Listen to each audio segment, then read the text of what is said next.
Hi, I'm Patrick Steiner. Today I'm at Fraser Common Farm, talking to farmer David Catzel about cleaning Brassica seeds. Okay, so we're looking at David's Mizuna plants here. We've got the seed pods, the stalks, and the roots and all. And I'm wondering, David, why have you harvested the entire plant like this? Well, it was a bit of a later planting, so it was potentially still going to be wet outside. So I harvested a little on the early side, and it was just the plants came out fairly easily. So I pulled them out with the roots intact, put them on a cart and brought them inside somewhere where I could lay them out and let them finish their drying process. And by keeping as much of the plant material as I could, bring it out of the field, more of the sort of the energy from the plant can finish and go into the seed as it dries down. For the most part, we don't really need very clean seed, but it's nicer to get it cleaner because it works better in the cedar we use. So I often use Rubbermaid totes, so I'll take a stack of this, put it into my tote, and just sort of stomp on it or rub it. Are you concerned about damaging the seed when you're manipulating it like that? Not too much. The seed's pretty hard at this point. Again, because we did let it dry fully. If it had not been dried down, then you definitely could damage the seed. And even walking on it would be okay. Yeah.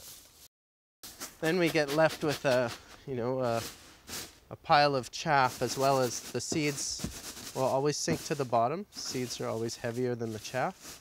And so I just take the chaff out, lift it off the top.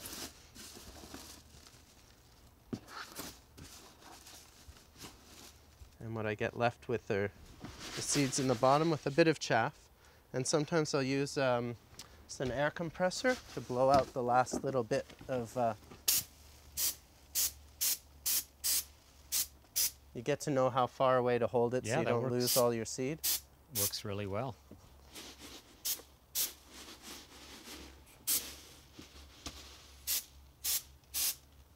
So you can get most of it out that way. And then there's still bits of, there's always going to be bits of soil and tiny little bugs. So I like to put it through another screening process.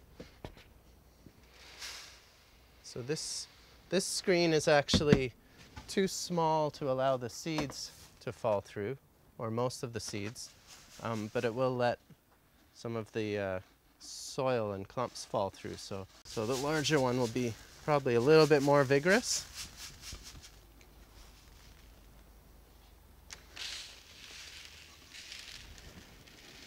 So that's relatively clean seed. And you can see there's a difference in the size of the seed here and the size of the seed here.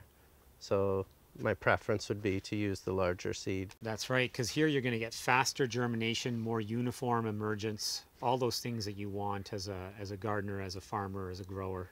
And this stuff here is really, you're improving your seed lot by getting rid of that.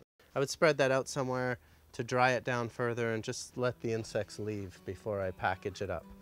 And you were telling me something about labeling. How do you label things? Right, so then at all stages of saving the seed, so when I brought that in from the field, I'd have a tag on that saying what it was, and I will write a label down here, so the name of the seed, the year that we saved it, and I try to write the origin of where it came from.